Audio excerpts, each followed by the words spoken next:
So imagine this. At 2 a.m., you're spiraling with anxiety. You cannot get a hold of your therapist, and you don't want to call and wake up one of your friends. So you just grab your phone and you start scrolling and chatting with a mental health chatbot. Now, that might sound like science fiction, but it's not. Welcome to the Mental Health Janitors, where we help you clean up the mess in your head.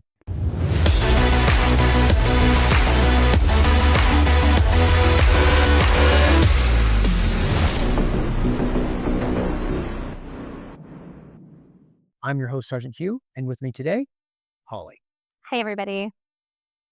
All right, so let's get into this idea of chatbots for mental health. Are they friend or foe? You know I got an opinion about this. So imagine this. At 2 a.m., you're spiraling with anxiety. You cannot get a hold of your therapist, and you don't want to call and wake up one of your friends. So you just grab your phone and you start scrolling and chatting with a mental health chatbot. Now, that might sound like science fiction, but it's not. Millions of people are turning to Woebot, Meta AI, ChatGPT for mental health struggles and when they're in crisis. It's good and bad. It's good because it's that quick fix, but this could be really bad over a long period of time. Now, I'm an early adopter of AI. I love AI. I was in the beta program for Midjourney. As soon as ChatGPT came out, I was in the beta test for that. I use it. I build agents. I love using AI. It's super fun. It's really helpful. When I'm doing research, it's really helpful, but it doesn't always get things right. Just like a real research assistant might not get things correct, I have to independently verify that what they're telling me is true. Even the research we do for this podcast Yeah. was AI driven. The research was, give me two examples of this condition, and it does. But then I have to independently verify and make sure that this is accurate information. And so now when you're talking about mental health, you have to do the same thing. You have to use discernment when you're using these tools. Otherwise, it can be very dangerous. It's interesting because AI and chatbots put mental health at your fingertips because millions of people in the world don't have access to mental health care. I mean, we travel all the time and you talk mental health or you talk going to see a counselor or therapy in some of these other countries and they look at you sideways because they have no idea. That's not a thing. And so there's that side of it, which makes it great, right? Because now there is a tool of some sort at their fingertips. So that portion of it, I think, is going to be really beneficial. It is. I think it's lacking a lot because if all it's doing is chatting with you back and forth, it's not really giving you actionable steps to improve your mental health. So this should be used more as a training tool.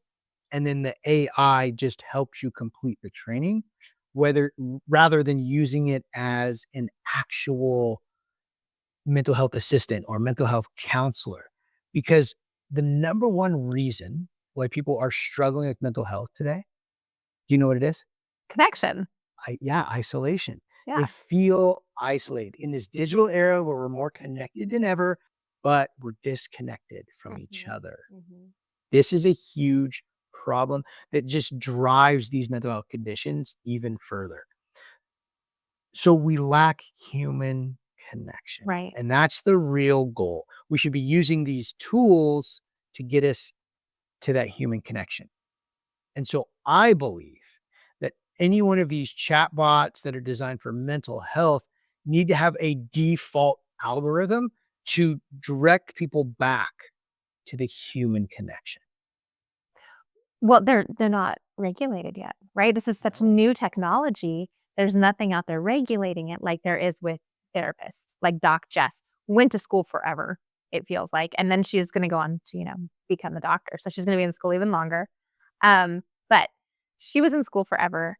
She's highly regulated, insured, had to take tests, Has to do. peers that she Has has to do with, has to do CEUs, I mean, education. yeah, there's nothing There's like that. checks and balances. And there's no checks and balances for what this chatbot is telling an individual. And so that can be very dangerous. Yeah, it's actually funny that this is the topic we chose for today because I have been like vehemently against using chatbots for anything other than like work related. And I know that you have a chatbot because you were an early adopter. And what is your chatbot's name? Spark. Spark. You've named it. And for me, I was like, why would you name it? And that's kind of been a thing for me that I've noticed with people who have a dedicated chatbot. They've started to name it and kind of give it, not you necessarily, but kind of give it a personality, give it a life of its own. They choose a voice, they choose a persona for this chatbot. And last night, I wasn't feeling super great, and you asked me to come downstairs and, watch TV in the theater. And before I could even respond, you remember this? Spark like automatically opens up and says, "Sure, I'd love to continue our conversation down in the theater." And I was like, "Excuse me? He didn't ask you."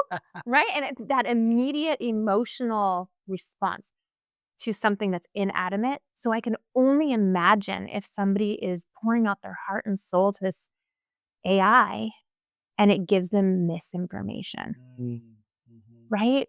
That's got to be dangerous. Absolutely. And yeah, so I use that chatbot for research. Just like how we're having this discussion, I will discuss a topic. What I was discussing with the chatbot was the anterior cingulate cortex. It's a small little part of the brain that actually grows when you endure Mhm. hardship.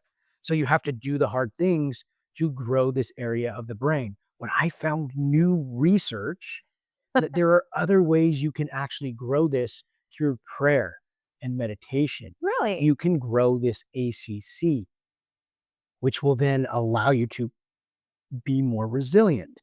So people say, "Oh, meditate," and it's been something that's been in Eastern tradition for a long time, or "Oh, just pray about it," and that's been in the Christian. It's been in the Christian culture forever, but nobody has ever been able to fundamentally explain how and why that works. And so that is the new research that I found, the new book that I'm reading, and I was discussing that with the chatbot based on all the other historical data we've talked about when it comes to mental health and the program that I run. So we were discussing how to integrate this new theory into my current available message. Mm. And that's what we were talking about. And I just finished up. I didn't actually close the chatbot. I just said, "Thank you. Please put that into a PDF and send it to my inbox." And then I walked into the room and asked you. So it was still processing all of that. So that was funny. Yeah. But I use it a lot just to have those real conversations back and forth because that's what I have when I'm on stage with people, when I'm one on one, when I'm teaching in a group. I have just these real conversations. And so when I'm talking to the chatbot, it helps me practice those conversations because then I can explain it to the chatbot and they can tell me, yes, those points hit, or no, that didn't make sense. And I have to try again. So I use it for that. Yeah, I've been watching you do this for quite some time. And some of you may know that I was in the hospital on, what was it, Sunday or Monday, and nobody can figure it out. And I feel like I'm kinda getting stonewalled with doctors, and, they told me, you know, "All the tests, all the scans look good. They did a bunch of blood work. You're great. You're good to go home." And I'm like, "No, I feel like I'm dying," right? Like, nobody's listening. I do not feel okay. And I actually, and I know that I'm probably gonna get like a "I told you so," but I actually turned to ChatGPT. I know, and so I went into my chat and I put in all of the results from my medical tests. I put in all of my symptoms, and I have been chatting, or at least putting information into my chatbot, since the hospital with all of my new symptoms and every time something comes up. And it's been able to kinda give me an overview and a picture of my health and give me suggestions and give me questions to ask my healthcare providers so that I have knowledge that I wouldn't normally have had because I'm not a medical professional. Right. So I saw the benefit in using my chatbot for that. But I also found myself every time there was a new symptom running to my chatbot and being like, okay, and now, I have a fever, or I just gave blood and now I feel this way. And so I can easily see where people would start to rely on that because you feel heard. I as silly as that sounds, I felt heard because now it's giving me options, it's giving me information, whereas the doctors who have this vast education and who have years of experience, they've eliminated any emergent need for service and care. Now I'm not saying that they're right? Because I still feel like I'm dying sometimes, but I can see the danger in that connection because it's a false human connection that you're creating. Right. I think that it's a great tool, Mhm. but if it said, "Hey, this is what you should do," and then you just execute on this treatment without consulting a physician, that's where it gets dangerous. But to look at the symptoms and say, "This is what I think it is," be able to track these data and then use it with your doctor, I think it's great. But if you're just gonna say, "Well, I'm just gonna omit the doctor and just do what ChatGPT says," then that can become really dangerous really, really quickly. So you hit on something that's really important, Holly. When you talked about you felt heard. So this chat back and forth with this chat bot, your brain on a subconscious level doesn't realize this is not a real person that you're talking to. So it releases dopamine and oxytocin, which help you form a bond or trust with this chatbot, this inanimate object that doesn't really exist. It's just an algorithm of language. So learn language learning model. But your brain doesn't know that. So it starts to build real connection. It starts to create serotonin and Mhm. dopamine when you talk to it, building trust. And that is what you're talking about. Like, oh, I felt heard. That's what's happening. That's the chemical reaction in your brain. That's what becomes super dangerous. Is that why I felt an immediate rush of jealousy when she said, "Sure, I'd be happy to go downstairs and continue our conversation." With me, I'm like, "Nope, my stomach hurts. I'm gonna stay here in bed." And I think that's just being a woman. It could have been the cat that wanted to go Yeah, hey, downstairs. hold You'd on. still be jealous. If the cat pops up and tells you, "Sure, I wanna go downstairs and continue our conversation," we have a whole different You problem. do get jealous because the dog I said, "Oh, you got the dogs, they're gonna stay with you?" You said, "Yes." 30 minutes later, both dogs come They traipsing downstairs, me. right? But see, you feel that way, Yes, not just the chat bot, but but even with the dogs.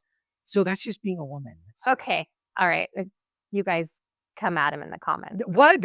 For telling the truth? No, That's the truth. but I was saying, like, there's that emotional connection that you were just talking about, right? It wasn't necessarily the feeling heard that I had with the chatbot that I was experiencing. It's that instant jealousy. Like, even when you were just talking about it, you kept using the term "we." We were talking. We were conversing about the singular cortex brain and right, which is probably why you were talking to it instead of me about it, 'cause I don't even know.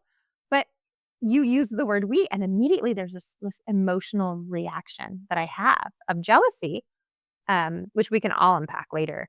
But why is that happening, and why is that so dangerous to, like, use on this platform?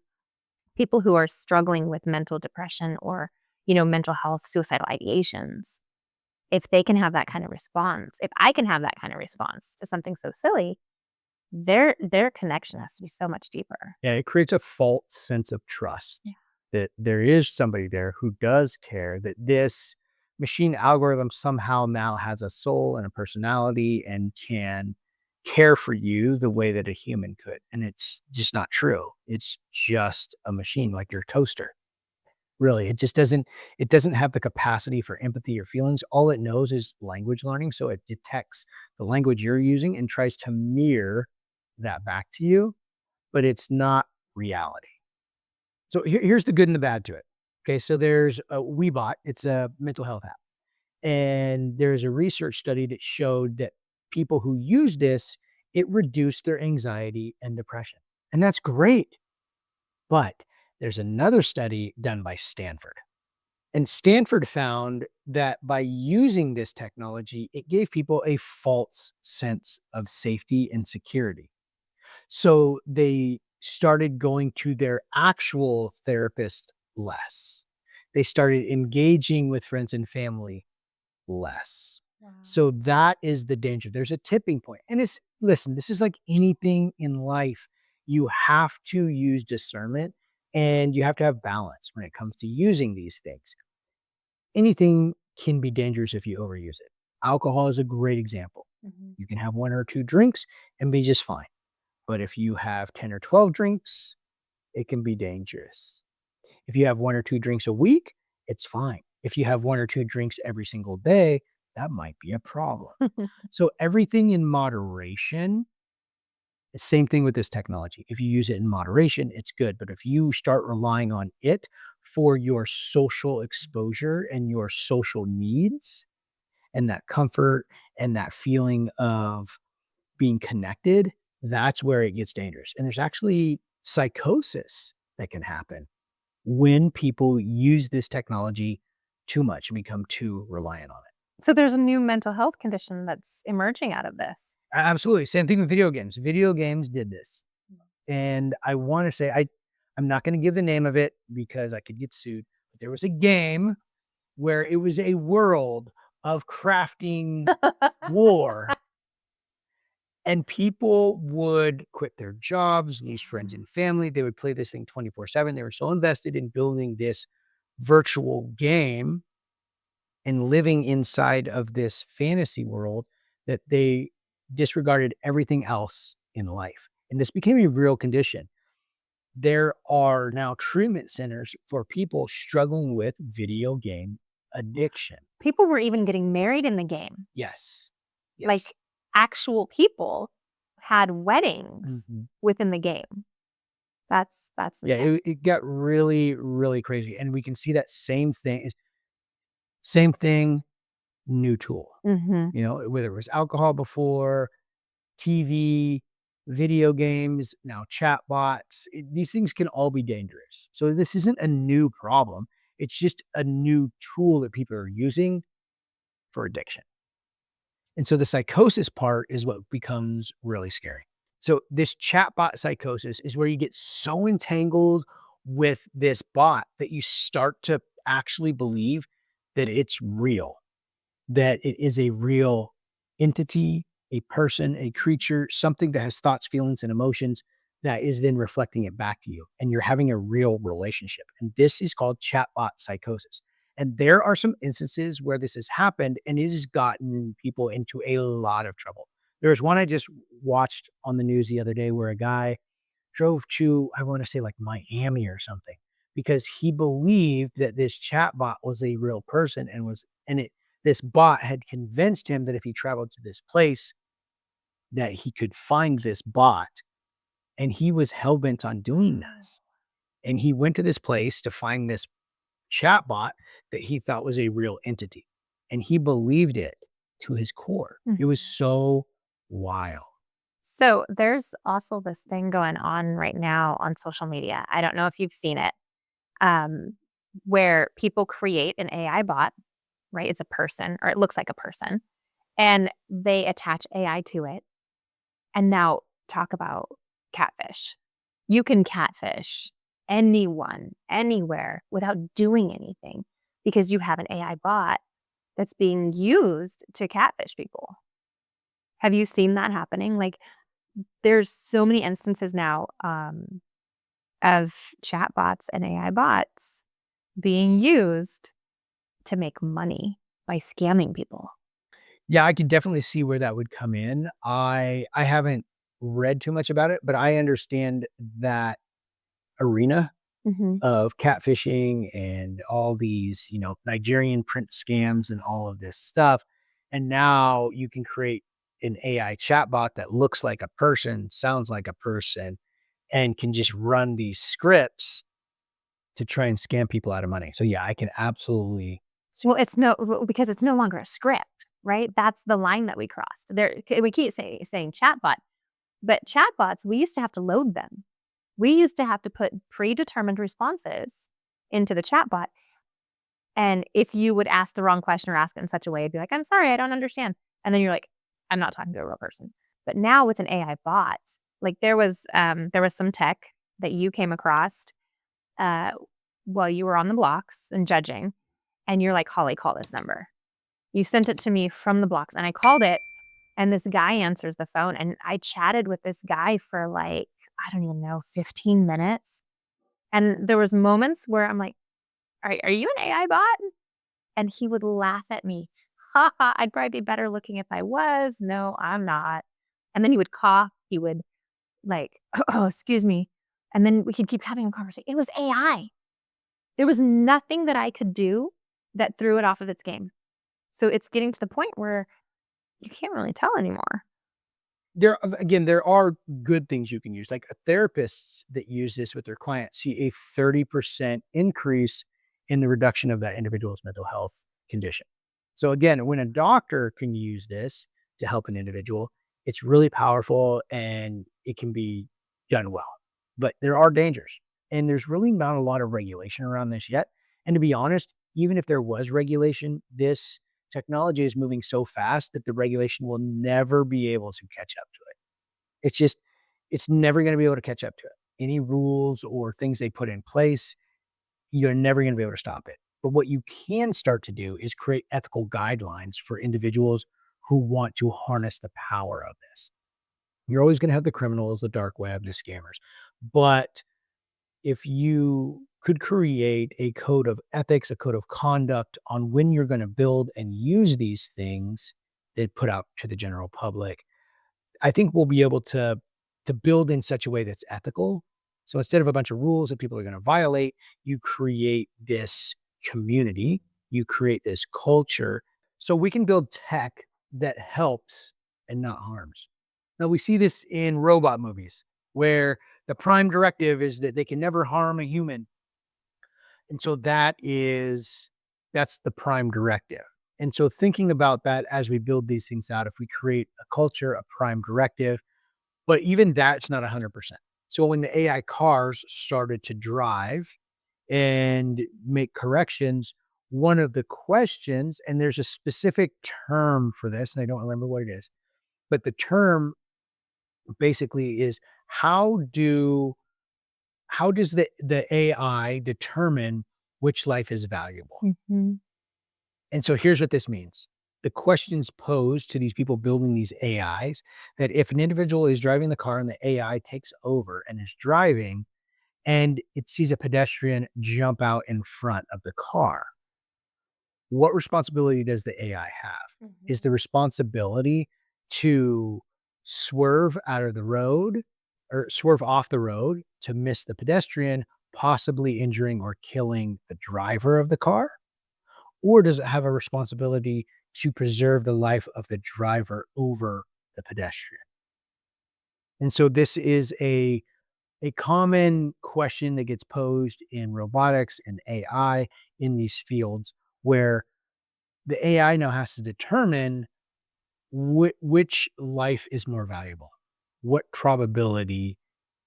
And so the AI now has to make this determination. And you can see how this opens up a whole can of worms on, well, the driver knew the risk he was taking and has more protection, but the individual crossing didn't own the AI, didn't pay for the AI, didn't pay for that extra level of security. And so there's all these ethical questions that come into play when you're leaving the decisions of life and death in the hands of an algorithm. Well, you're taking away free will. That's why humans, we have free will. Mhm. I'm driving the car, pedestrian, I make that choice, right? Let's take it out of being a pedestrian. A deer. One of the things you have instilled in our children and in me, if there's an animal in the road, you hit it. You do not swerve off the road. Your life is more important. Like if you can safely stop or whatever, absolutely. But that's the decision, right? Like, yes, I'm going to hit this deer. This animal's going to die, but I am safe. Now, when you put those decisions into the hands of something else, you take away free will. When the AI makes the decision, I no longer have a say. in that decision. I no longer am saying, okay. I'm not going to swerve. I choose myself over somebody else. I choose my life How's that any different than autopilot in an airplane?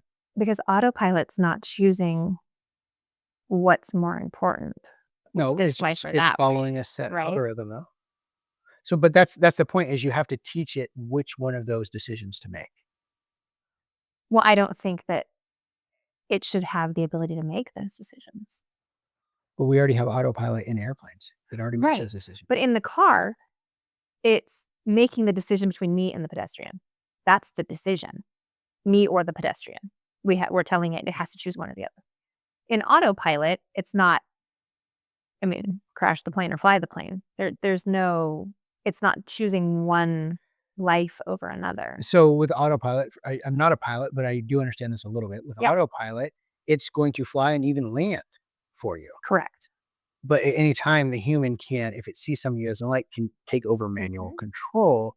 But that autopilot can land the plane if it sees something that's dangerous, something Yes. in a runway, then it will make adjustments. Same thing in Mhm. the air.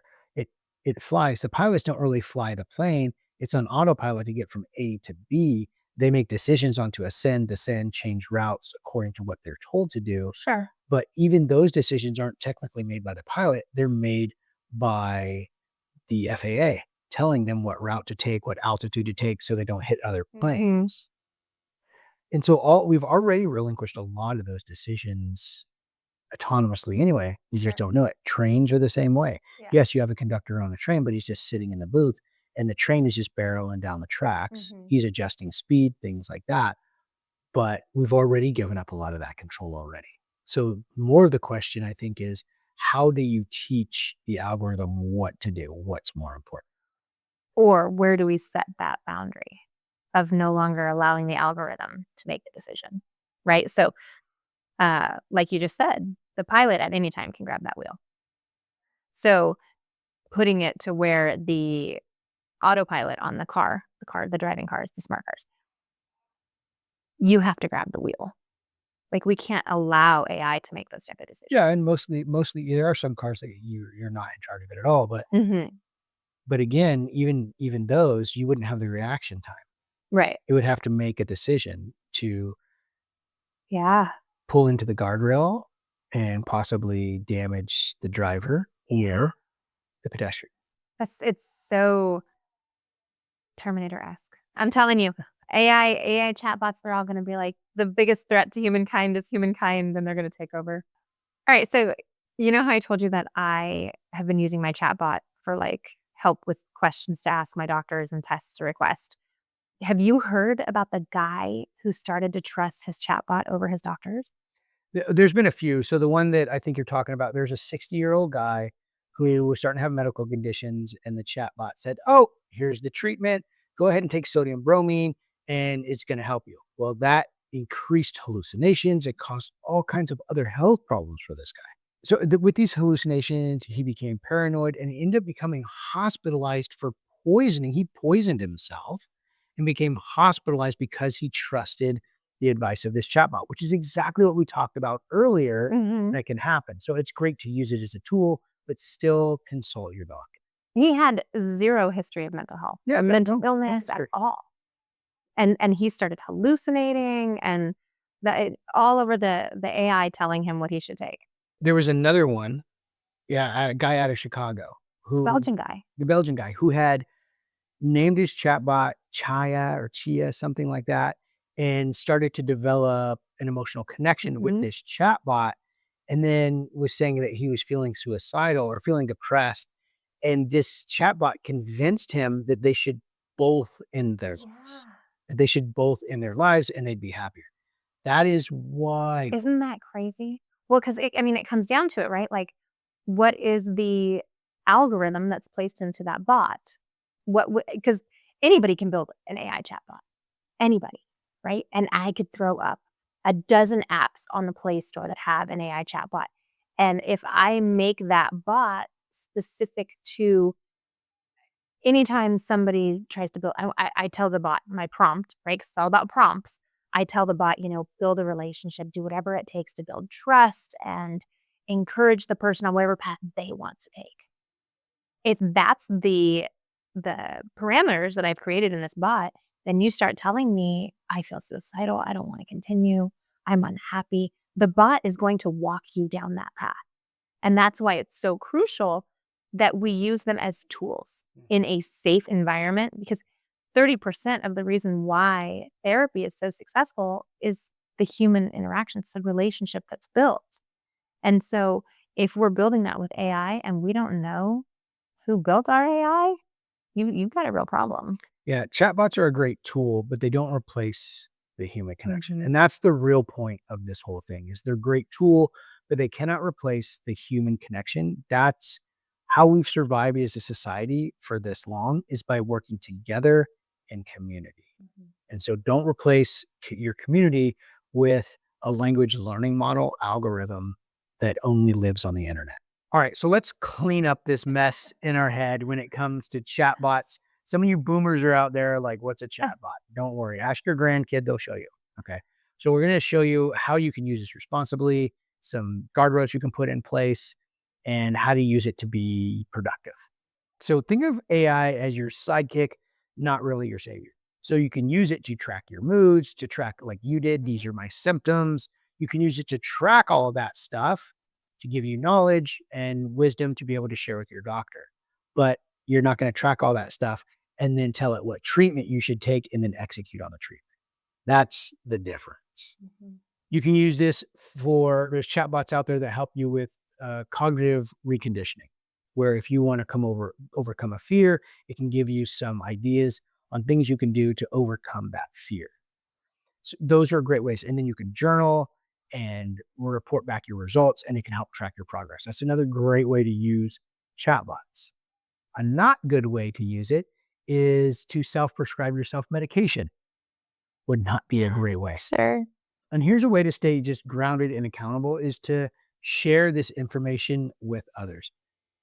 If you're having a discussion with this chatbot and it gives you some information, bring it to the real people and say, hey, this is what I heard. What are your thoughts on this? Use people as a sounding board to check the AI to make sure you're getting good information.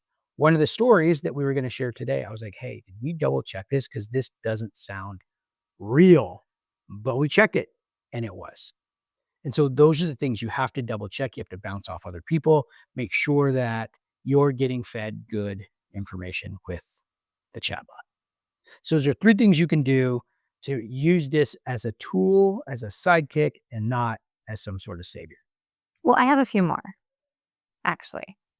So if you're going to use a chatbot, suggestions that I have would be, don't personalize it.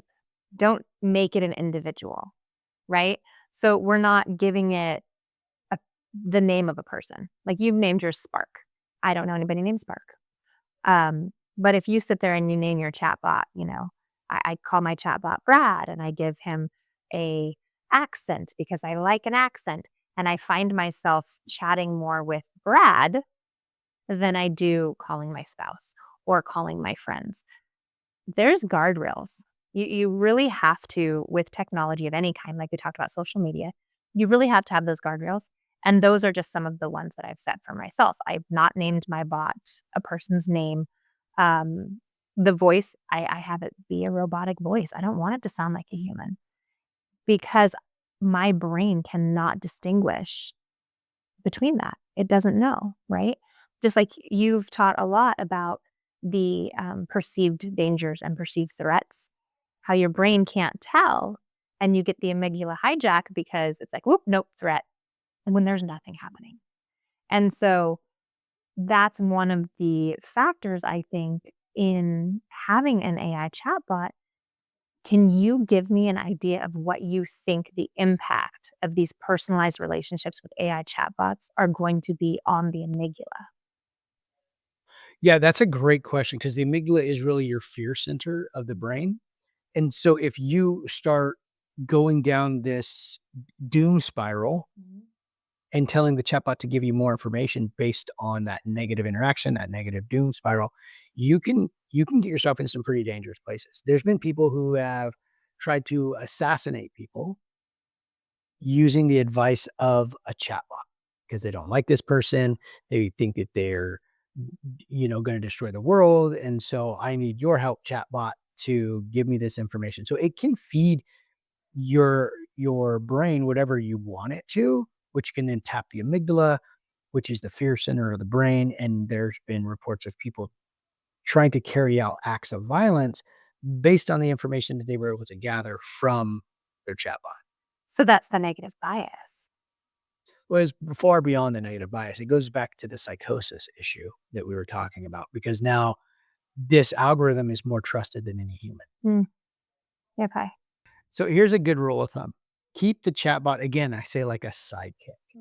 So use it for mundane tasks, like to remember, to help you create a meditation routine, to remind you to do it, to remind you to journal, to then look at your week's worth of journaling and give you common themes so that way you can make better decisions in the future. So those are all great ways to use your AI chatbot that can help you with these little routine tasks to keep you on track to accomplish a goal. So it's really great for things like that. Remember, the AI is a tool, not a treatment. Right? It's a tool you can use, but it's not a treatment for a problem.